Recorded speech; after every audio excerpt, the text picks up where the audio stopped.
Indian economic updates.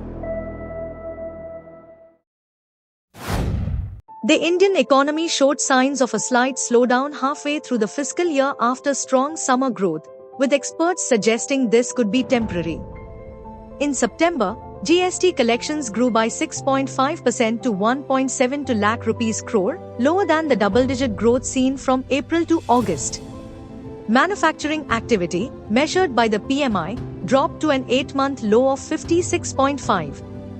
Car sales also fell for the third consecutive month, while power consumption rose by just 0.6%. Economists expect the festive season and favorable monsoons to boost growth.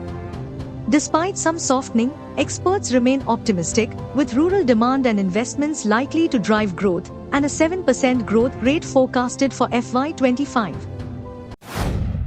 Finance Minister Nirmala Sitharaman stated that the coming decades will significantly elevate living standards in India, marking it as a period-defining era for Indians.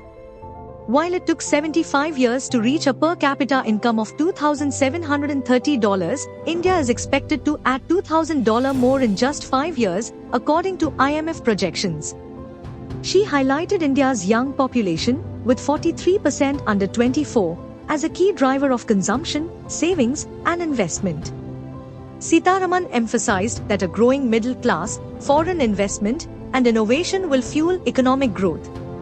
She also noted the importance of fiscal discipline and geopolitical positioning in strengthening India's economy.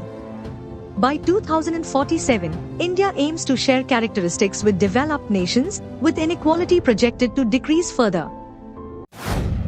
The rupee experienced its steepest single-day decline in 2 months, closing at 84.03 per US dollar on Thursday, driven by heightened geopolitical tensions in the Middle East and rising crude oil prices, prompting traders to adopt a risk-averse stance.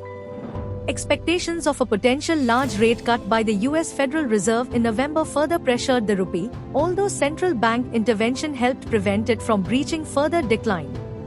Brent crude prices rose 5.06% to $78.09 per barrel, raising concerns over supply disruptions. Additionally, outflows from domestic equities totaled 15,242 crore rupees, while India's current account deficit widened to $9.7 billion in Q1 2024, against $8.9 billion in the same period last year.